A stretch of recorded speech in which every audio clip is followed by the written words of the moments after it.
Hi, Pete. What's up, Elliot? How you doing, I'm Chris? I'm standing up. There we I feel like go. I'm top gun.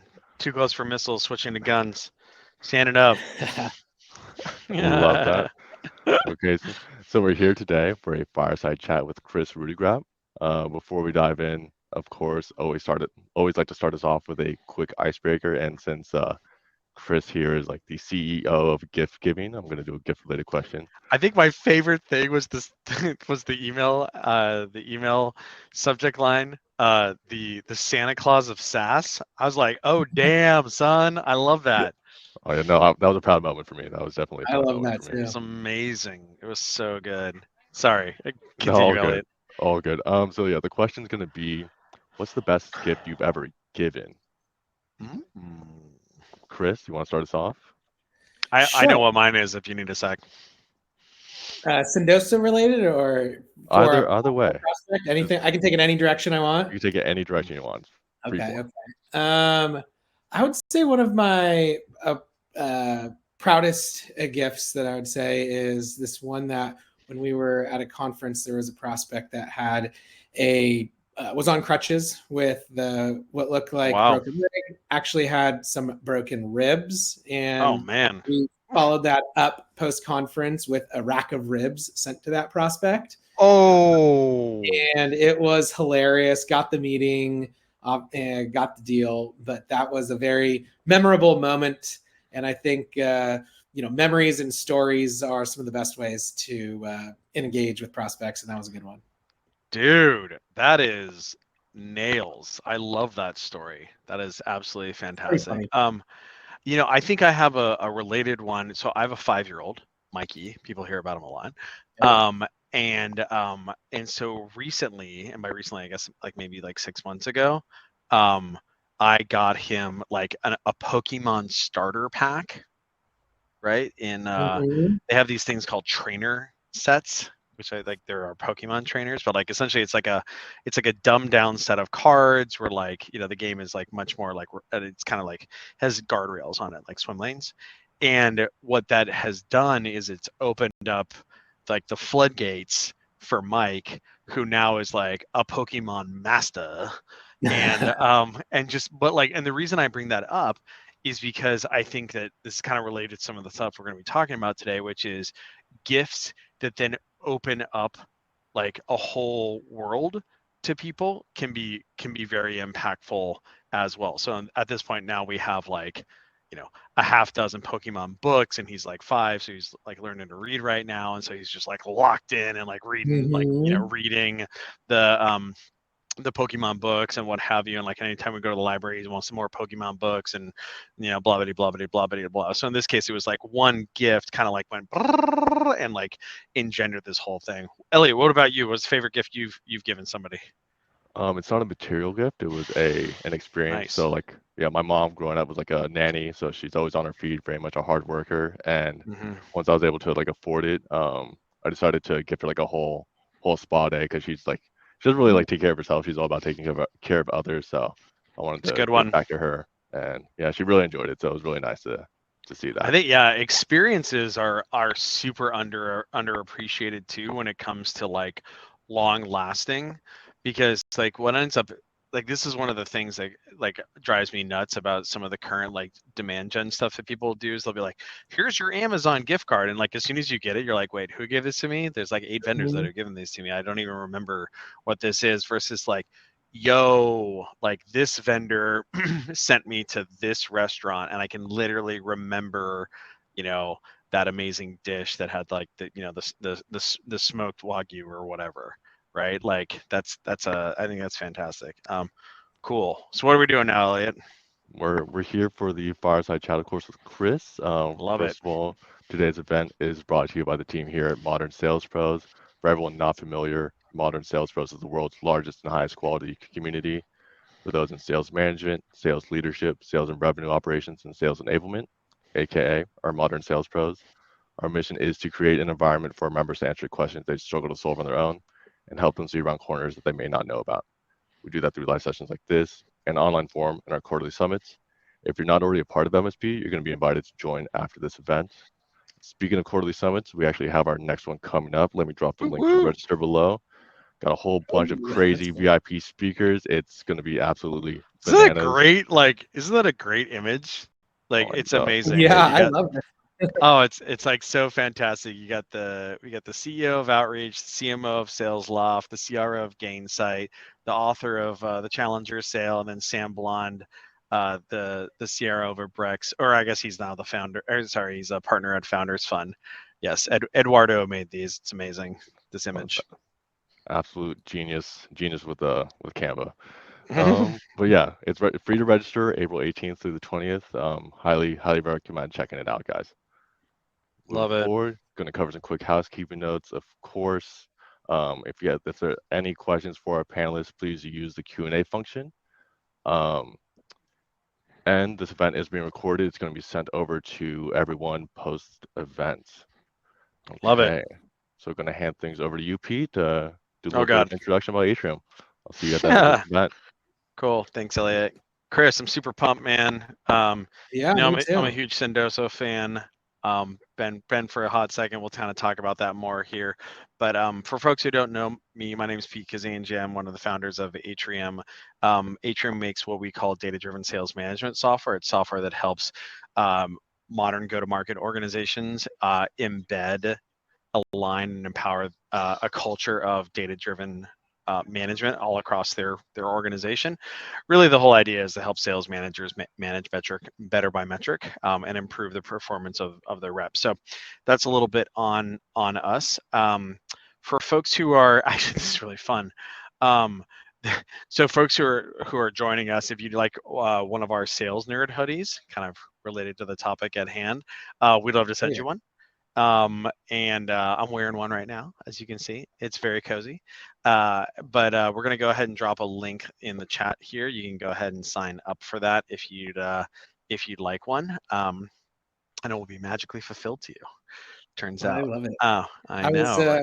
one of the things that actually you were speaking on memorable experiences. I was just remembering when I play golf, I think about you because I have a Atrium golf towel and some Atrium little markers. So Really? sometimes the experience you sent those to me like a year or more ago, and Yeah, more than a year I ago. still rock it. I know, maybe Yeah. maybe 2 years ago.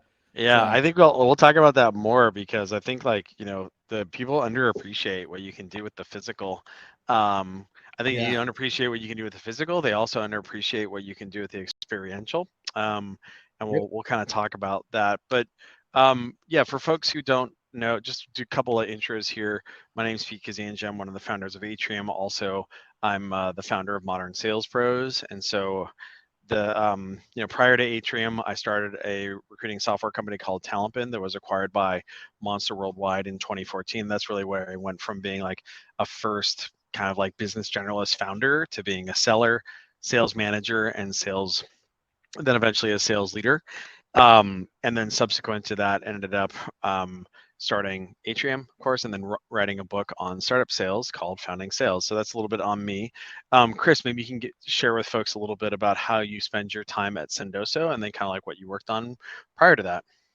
Yeah. So for those of you who don't know about Sendoso, we're a gifting and direct mail platform. We help sales teams, marketing teams, CX teams send stuff out to their prospects and customers, wowing them, creating a better experience, helping drive conversions. That came to mind about 6 years ago when I was in sales myself. And so I spent about a Oh, wow. decade in sales, and I was, found myself sending out a gazillion emails, kind of being underwhelmed by the spray and pray tactics of yesteryear, and said, hey, why shouldn't I be sending out more physical gifts, breaking through the noise, getting creative, disrupting patterns. And so I was sending out handwritten notes. I'd send out gifts manually, and it worked so well. It was just manual and time consuming and a lot of effort to execute on. And so I dreamed up of a platform to help automate it, help track it, help do it at more scale. And here we are today.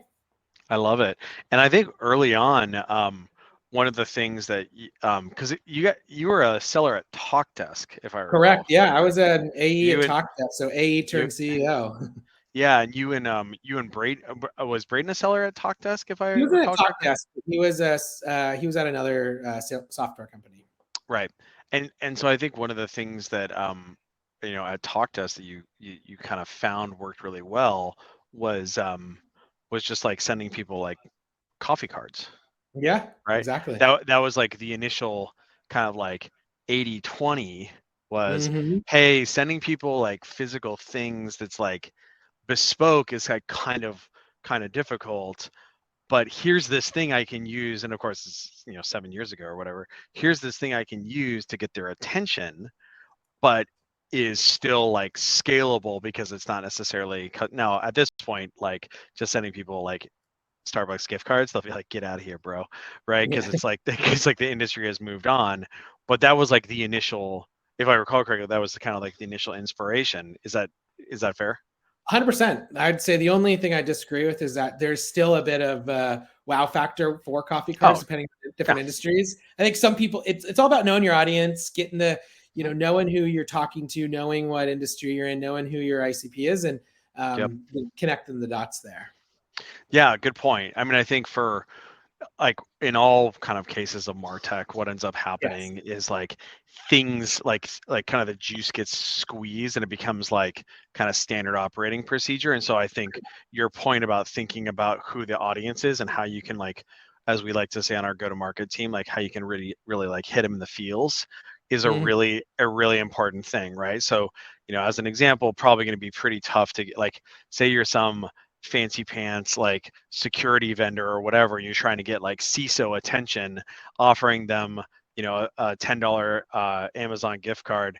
It's probably going to be like more insulting than anything else, right? For versus like trying to get the attention of maybe it's like a frontline manager or what have you, like a coffee card could be totally perfect for that, as compared to maybe something like a really like bougily branded like Yeti mug or water bottle or like cooler or whatever that, like, might be for a higher falutin executive or what have you.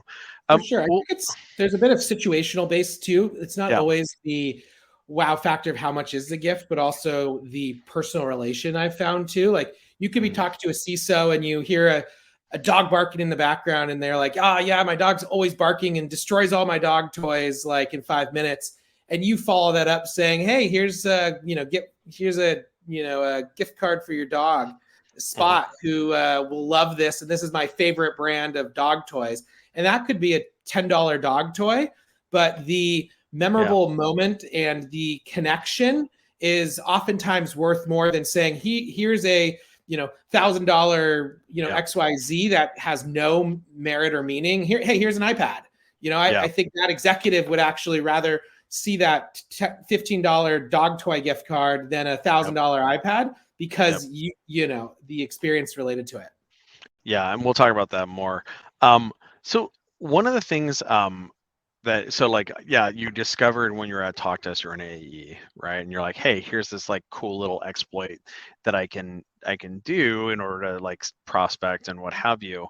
Um, how did you go from that, which is like, hey, I've got this like creative hack, right? Mm-hmm. And then like I have this creative insight and creative hack, and then moreover I have like a creative way of kind of scaling it up a little bit Yep. on my own, um, to being like, you know what? Actually, I should like start a company on that. That's like a little bit of it's a little bit of a leap. Maybe you can kind of share with us Hugely. how that leap happened, and like how you persuaded yourself to jump in on that.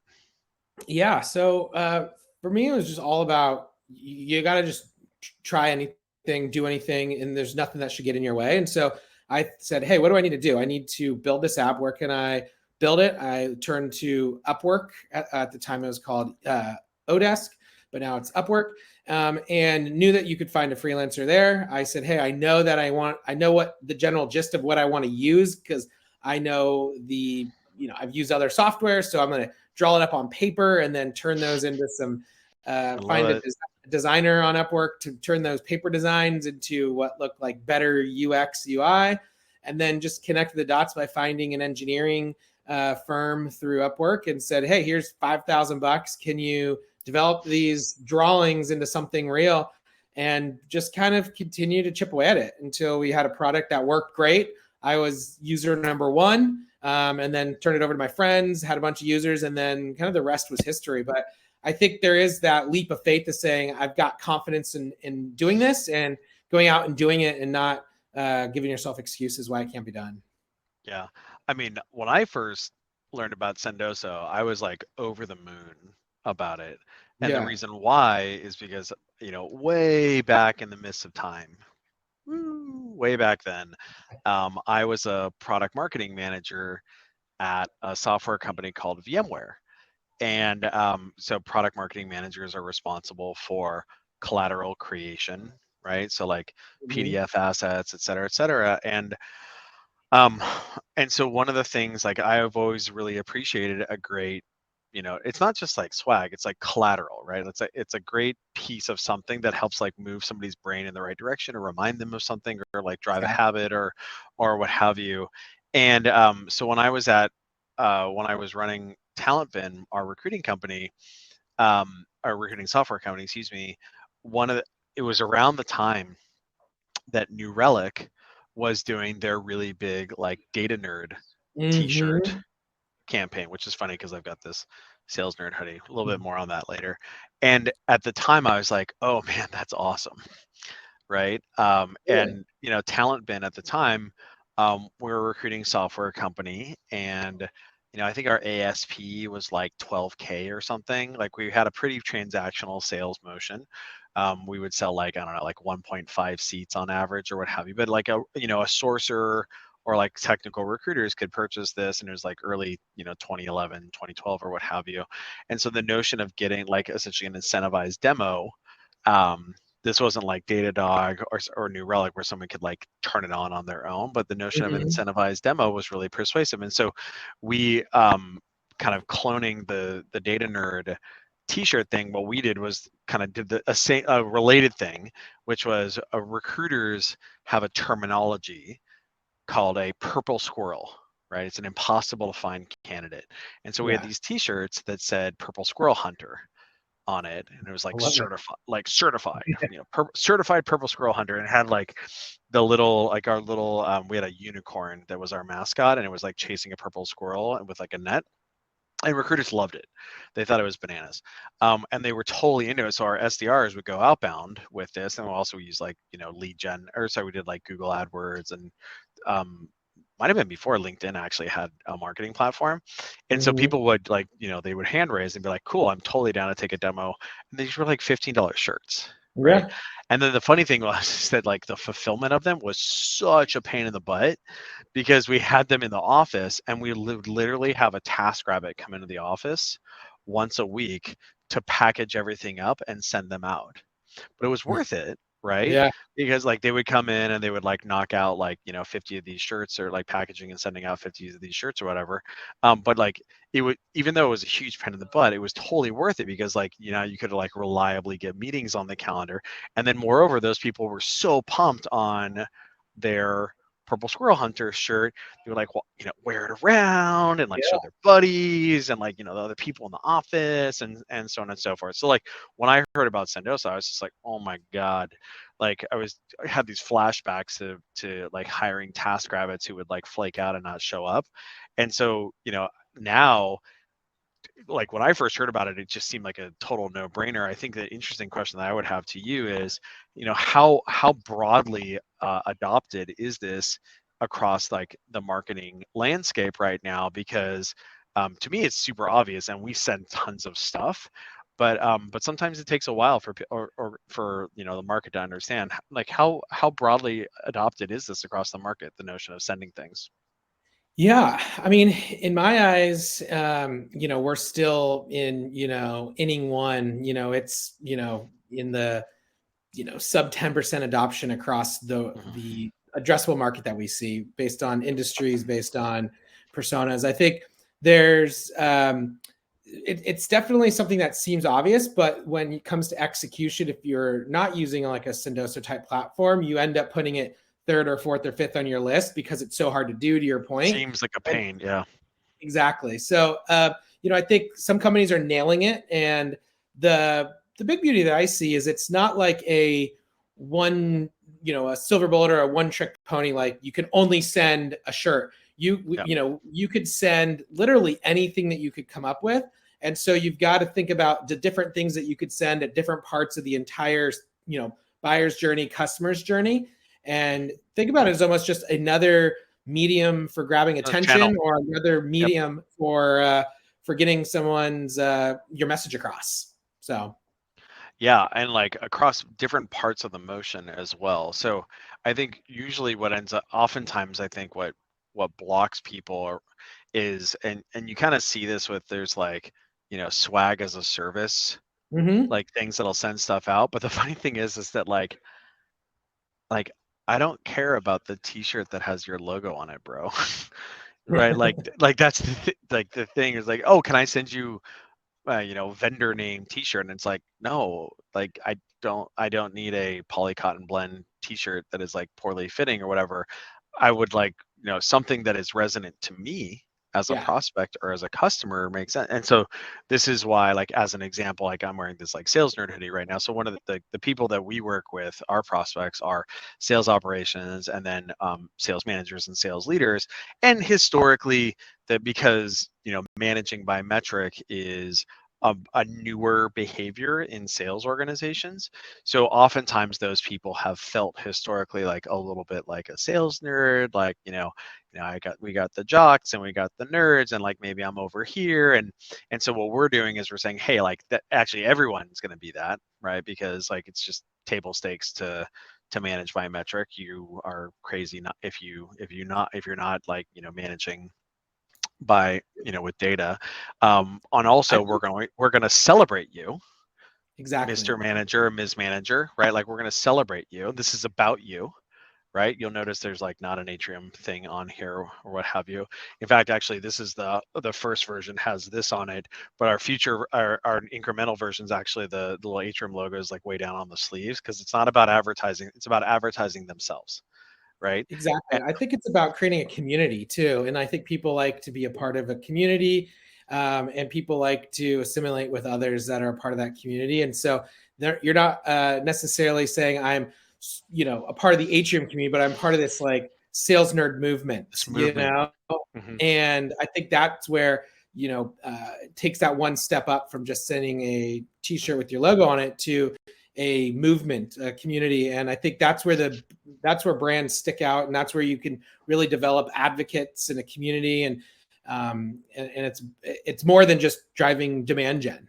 So yeah. And then once you start doing that, like it kind of opens your eyes up. So as an example, like we do a bunch of customer success fulfillment as well. Like, so as one of the things our CS team does is really measure the heck out of the level of adoption that organizations are doing. And so we actually, once you get to a certain level of like Atrium usage, we have this award that we call a sales scientist, right? Where once you get to a certain level of page views as a sales manager, because we're like, oh wow, like look at you, and then like we'll send them like these are these like fun little, like I don't know, these cost like $5 or whatever, but it's like cool, it's a beaker, right? It goes on your desk, and like you put pens in it.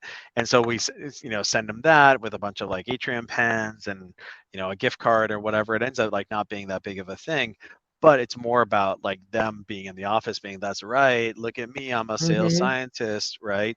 And then driving FOMO within the rest of the user base at that account. And so just a nice little and like we sell software, like all of us sell software that's costs like tens of thousands of dollars a year, depending on the size of the organization. So something like this, in order to further embed that community, is super like, total no brainer. What are some like the community thing you were saying earlier? Like, have you seen other organizations do a really good job of using physical assets in order to kind of like facilitate that or emphasize that? Yeah. So, real quick before we move on that, I will say the other piece of what you just explained that really hits home with me is, people love, there's a sense of accomplishment, and you are making it that much easier for someone to share their accomplishment of hitting that page view target. And it's for you a win-win because they're driving more adoption in your product too. And so it's a win for you. They're using you more. It's a win for them because they have that milestone moment. And then it's a win for you again to get out all those eyeballs on that sales scientist. So I think that's pretty critical. Yeah, there's some other really interesting, like community driven kind of gifting, or we're seeing, one of our customers like Figma, they have a really cool swag store. Well, people actually go out and buy their swag. It's that level of community and coolness. And so I think, there's a point where certain brands have done such a good job of evangelizing both their product and their merch that it becomes something that people are willing to even go out and buy. So I think there's some interesting trends there too. I love it. Yeah, the swag store thing. I think a good example of you're doing it right when somebody like is interested in purchasing. Mm-hmm. Like it was really funny. One of our at this point now she's like gonna be a fourth time user. I'm actually gonna be hanging out with her in third time user in New York this coming week, and she had like seen me posting like sales nerd hoodie stuff on LinkedIn, and she LinkedIn messaged me and was like, yo, can I buy a sales nerd hoodie? I was like, nah, get out of here, man. Like I'll send it to you, right? But she's like, yo, like I'll Venmo you $50. And I was like, don't worry about it. But that's usually a pretty good sign that you've like hit that community feel versus I think probably another great example of that was the company Lessonly. So Kyle Lacey, who's now the CMO over at Jellyfish. They did a really great job with all their like llama. I forget the name of I forget, the llama has a name. I can't remember the they created name. that storefront for it. Storefront had all the llama clothes. Yeah. Yeah. And it was really, really fantastic. And I think that they're a good example of somebody where you can like really really kind of like understand how like best practices from them. So one thing that I think a lot of folks are kind of contending with, kind of wobbly stuff right now, right? Like change.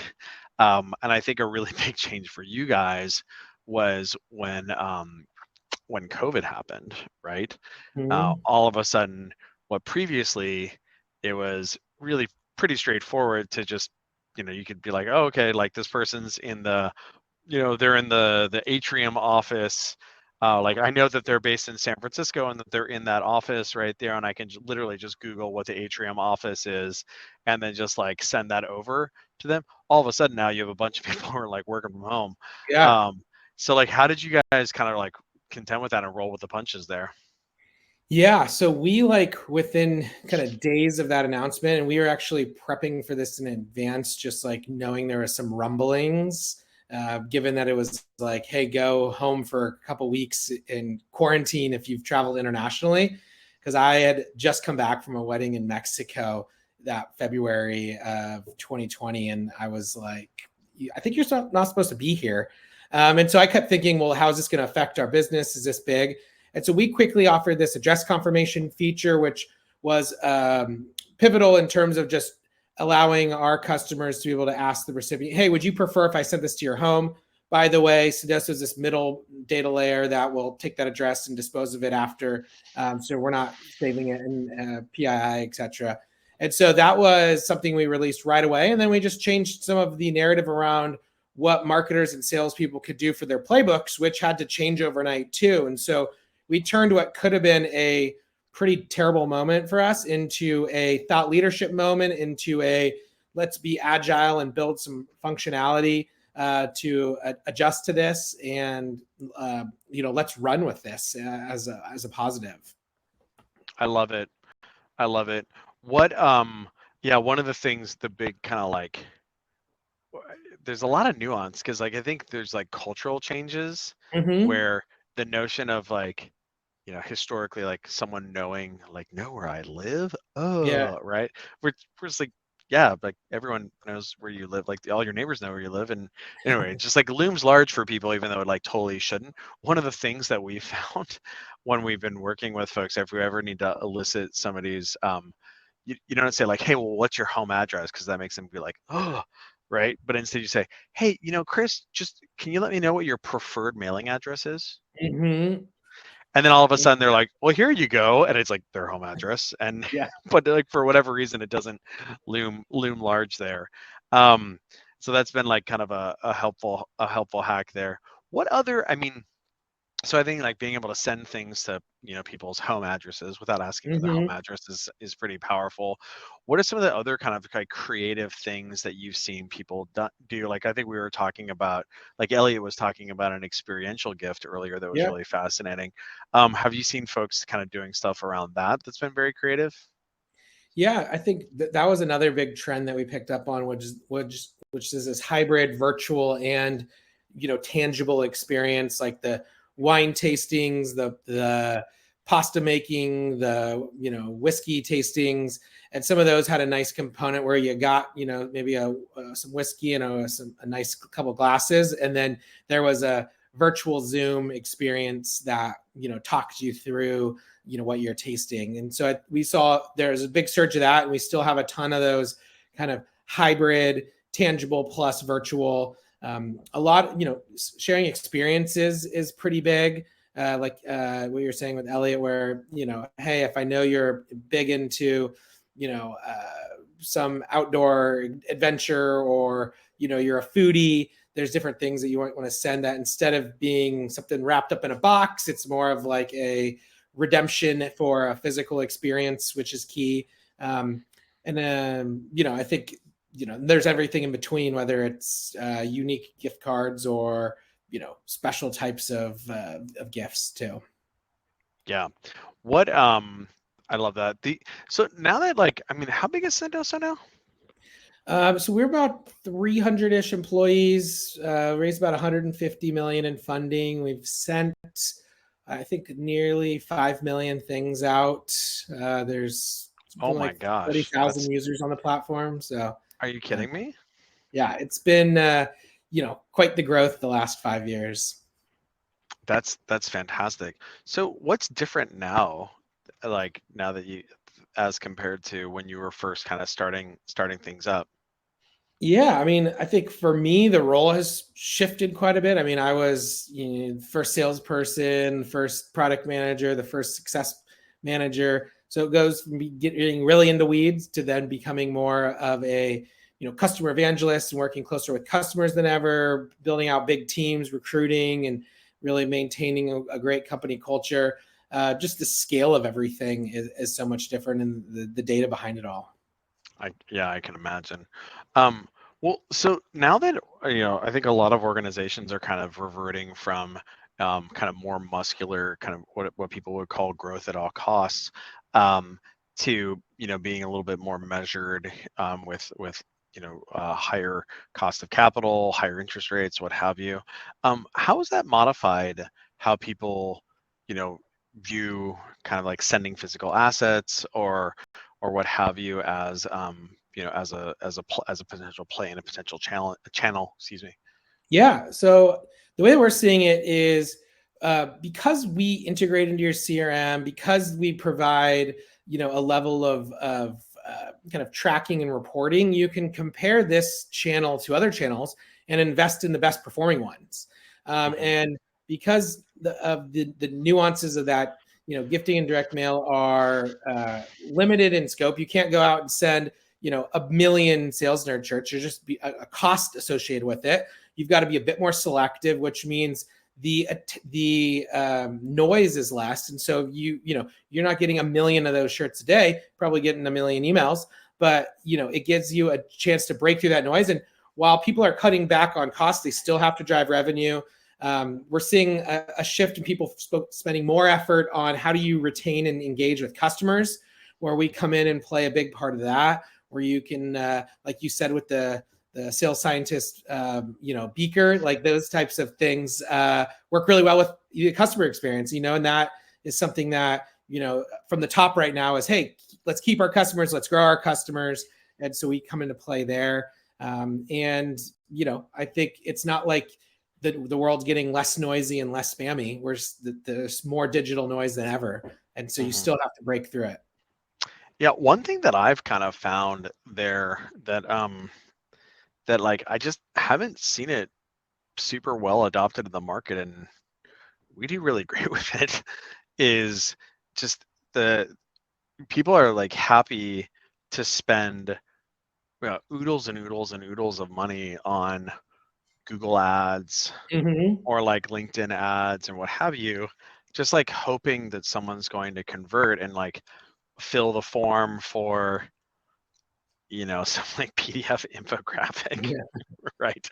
That like they're gonna look at like momentarily, Mm-hmm. right? And then they're gonna like close the tab, Yeah. and then they're gonna be gone, right? Um, and like yeah, you've got their their phone number or like their email address and their phone number. I could have gotten that out of Zoom Info, man. And Yeah. right, like you just paid LinkedIn like $100 cost per acquisition in order to get like an email address and a phone number that you could have gotten out of Zoom Info. And then moreover, they like read your they maybe like scanned your PDF, and now your SDRs are blowing them up, right? And like that's marketing or Yeah. whatever, as compared to something that really like hits them in the emotional spot, like Exactly.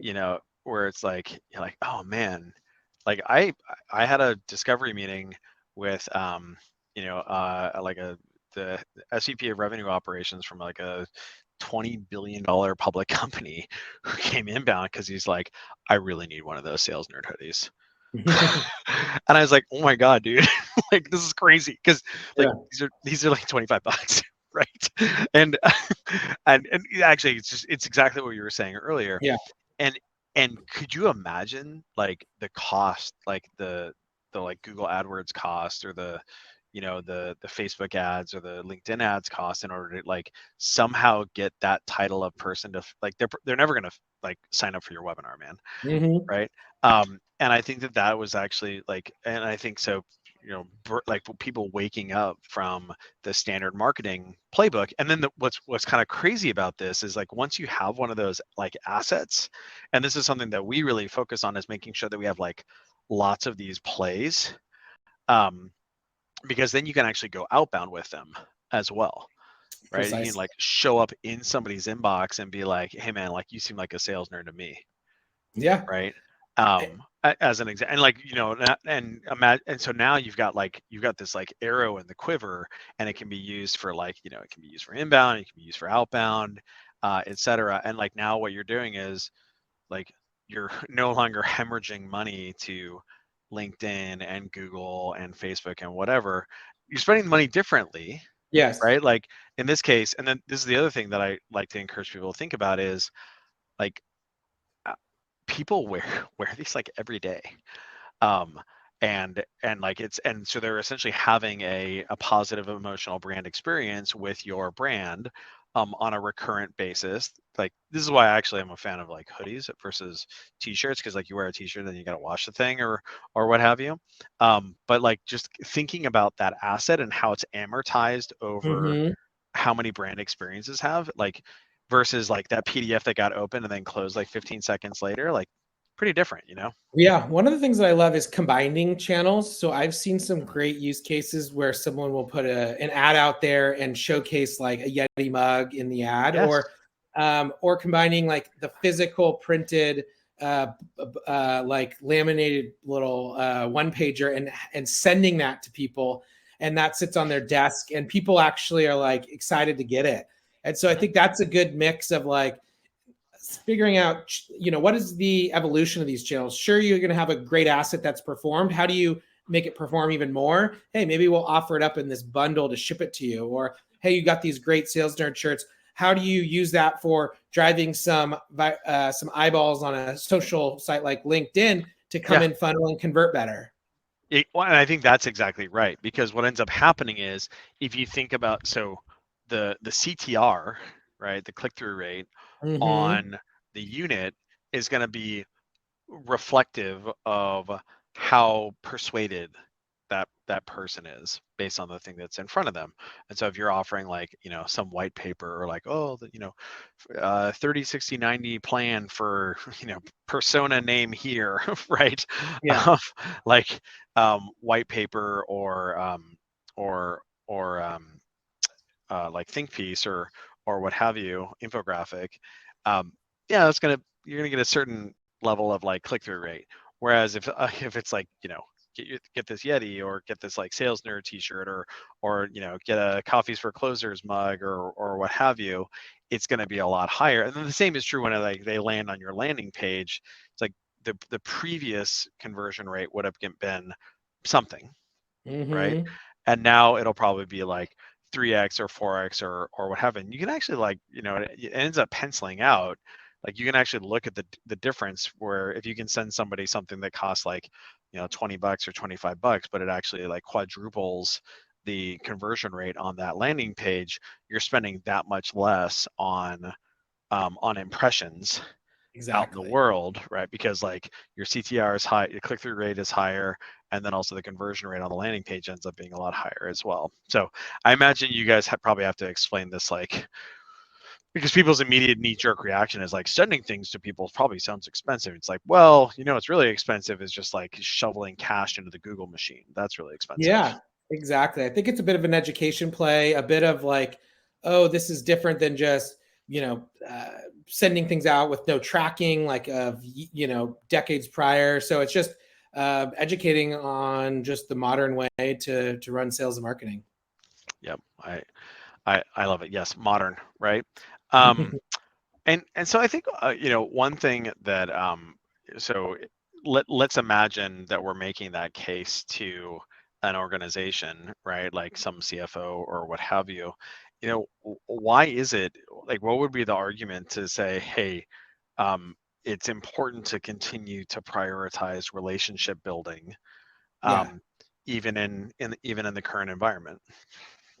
Yeah, so I think people buy from people, right? And so, how do you build better reports? Like at the end of the day, a lot of different software technologies and services get pretty commoditized down. And instead of being in this price war to the bottom, you can differentiate that buying experience. If you can build a better relationship with that buyer, you can, persuade them into purchasing your solution over a competitor's, which at the end of the day can be a big difference. And so I think that's where, it's not, I'm not saying sending is like the golden gun that's going to get you every deal, but it's going to give you better shot at it, and it's going to allow you to use what you're doing, like discovery and other processes within that sales process, to leverage that to go out and build that relationship better. And I think, again, there's some tangible examples and there's some intangible examples, but most sales leaders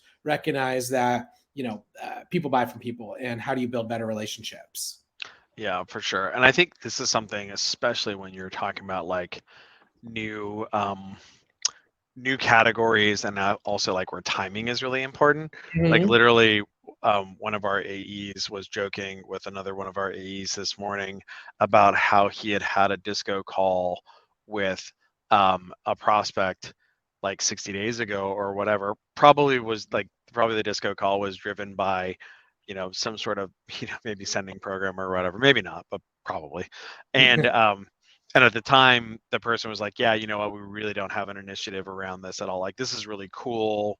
I think it was like a RevOps leader. He's like, yeah, this is really cool.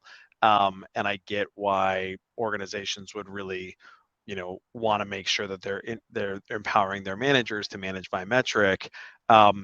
But I've got, priority this, priority this, priority this. So like, why don't we just go ahead and set this down for now, right?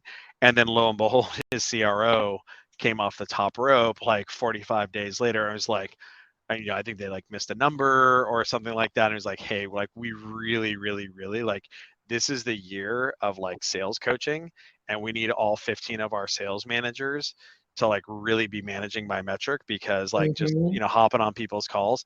And so what happened was, is of course they were discussing this in like, you know, a sales leadership team meeting or whatever. And so the RevOps leader is sitting there, and immediately like the hair sticks up on the back of his neck, and he like, you know, looks down at his, you know, who knows, maybe he's wearing his sales nerd hoodie, but probably Mhm. not. Like looks down on his desk and he sees like the atrium laminate or what have you, and is like, oh, you know what? I'm going to go back to that email thread. I'm going to respond to that AE. Yeah. Right. And so I think that that's an important thing. So even in the scenario where it's not going to immediately go from, you know, I give you this thing and you're going to give me back this money right now, like, you know, in one sales cycle or what have you, it may not be one sales cycle, but it might just be two. Yeah. And two Totally. sales cycles is actually not bad. Like maybe five.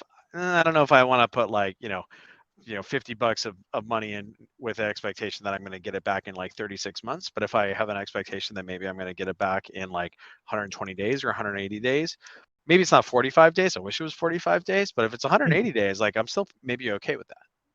Yeah, well, and to your point, it's like it's on their desk. It can be top of mind again a lot easier than going back and checking an email from 6 months ago, which Yeah, no no one's one going to do checks that. emails. So I think No, it's like you said, just remember right time, right place, and being able to be in the mind of your buyer. So. mhm.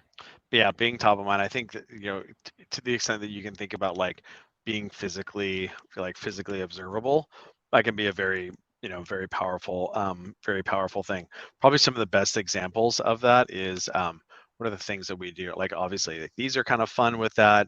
We're big fans of chargers, like phone chargers, end up not Hmm, being all that terribly expensive, like mobile yeah. ones, right? Mobile ones, pretty like it's. I think the other thing that to really think about is things that people wouldn't necessarily like think to get for themselves. It's kind of like what my mom used to joke about like really great Christmas presents, really great like Mhm. birthday presents or whatever, is something that somebody wouldn't get for themselves. But once they got it, they're like, oh, okay, this is like pretty sweet. So like, a mobile chargers are pretty cool. We actually have, where is it, around here somewhere? It's actually back here on my desk, like desk chargers. So like Nice. a cradle, like Yeah. it's one of those things like you would never think to be like, hey, you know what I really need right now that I should go out of my way to get is like a phone charger for my desk. But it actually turns out that like once you have it, you're like, man, this is like wildly convenient right here. And like, how did I, how did I ever do without that? Then in the meantime, it's literally just like sitting there. And again, it's like, $20 or $30.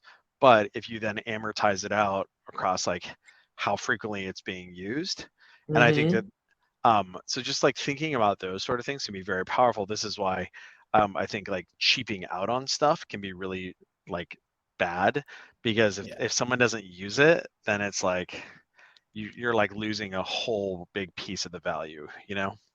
I totally agree. That's where I think like usefulness comes in. Like I love when someone's sending me a pack of Titleist golf balls with a logo on it. I'm like, I'm going to use those.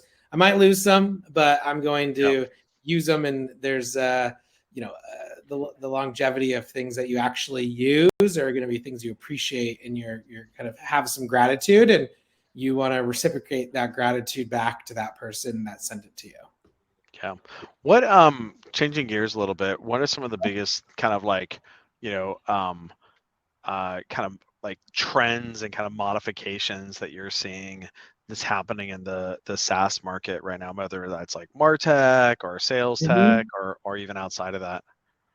Yeah, so I think in general, and things that I'm seeing is a shift to the customer focus more so than ever before, whether that's customer communities, whether that's customer marketing, and really doubling down on your customer obsession, which I think is great.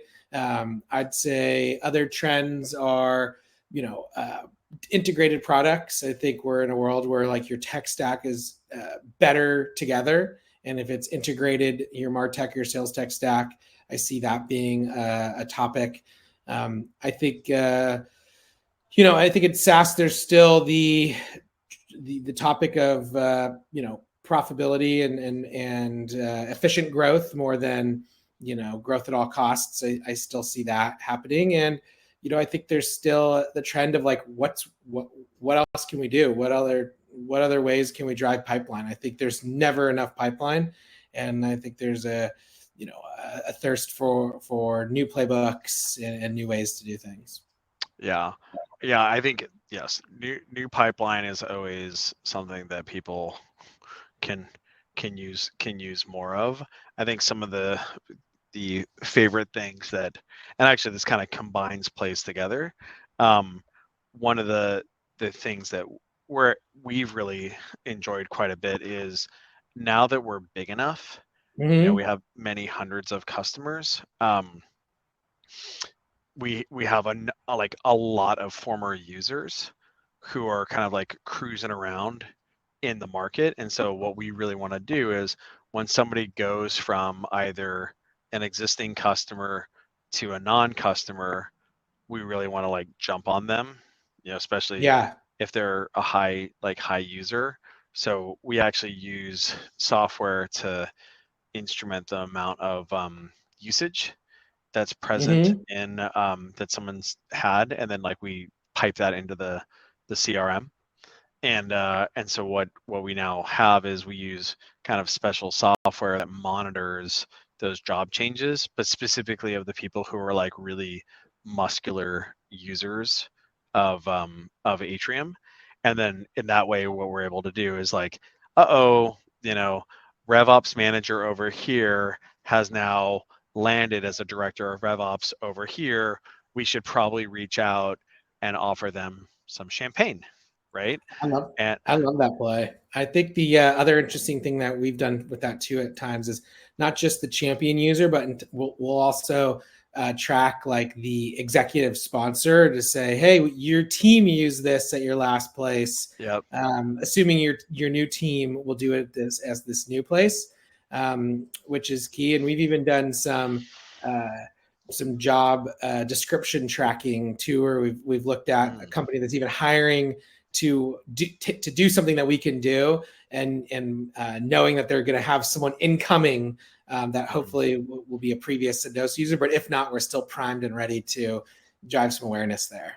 Yeah, for sure. I mean, we started with the first thing I was talking about, which was like user, like very muscular user.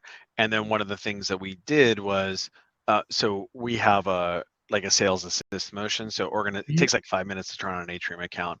And organizations will turn like usually like a sales manager, SDR manager, VP of sales, director of sales development, or like sales operations manager or leader. They'll like turn on an Atrium account and like because they're interested in like solving some problem that they have, and timing might be off or whatever.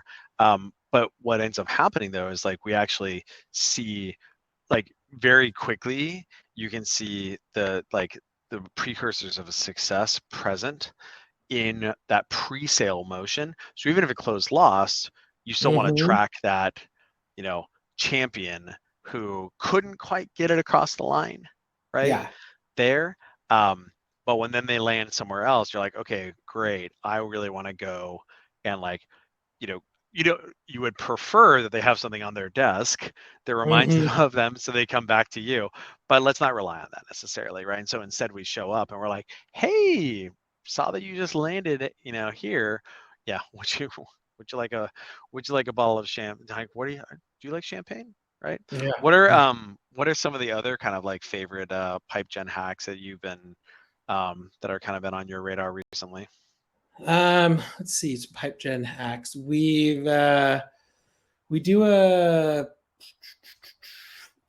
I'm trying to think.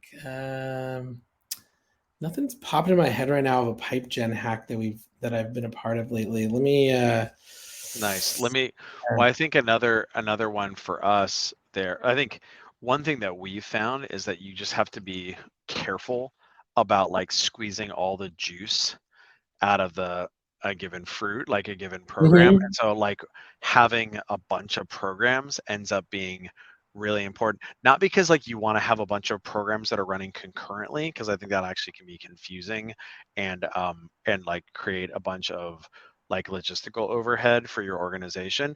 But what you want to be able to do is like ramp up a program, you know, Yes. do it across the market, set it back down again, let it rest, right? Let it rest, and then dust it off in, like, don't forget about it, but like Yeah. dust it off in like 60 or 90 days after, where, you know, after people have been like, oh, like they've forgotten about it, right? And then you hit them again. And but that if you only have one, of course, now you can only run that program every 90 days or whatever. Ideally, you have 2, 3, 4, 5 of these programs, such that, you know, you're ramping it up. And so maybe somebody wasn't into the sales nerd hoodie, but maybe they're really into the coffees for closers Yeti mug. I love it. Yeah, I think if you think about it like that as a program, you can really enable the team so everyone's aware about it. Everyone can, track the success of it and rally behind it, which I think is just as important, which is like enabling the team to be successful too. Yeah, for sure. Hey, Elliot, what's happening? You kicking us out? I am. I am. That was a great session. Gonna wrap things up now. First of all, want to thank everyone for attending today's event. Big thank you to our sponsor of today's event, Atrium. Make sure to check them out. I'm gonna drop all the links to all the wonderful goodies that were mentioned today. Make sure to get those. Big thank you to Pete and Kris for providing this great content. Recordings and key takeaways are going to be available on our page shortly. Don't forget to check out our upcoming events, and we'll see you guys next time. Take care. Cool. Awesome. Thanks, See ya. guys.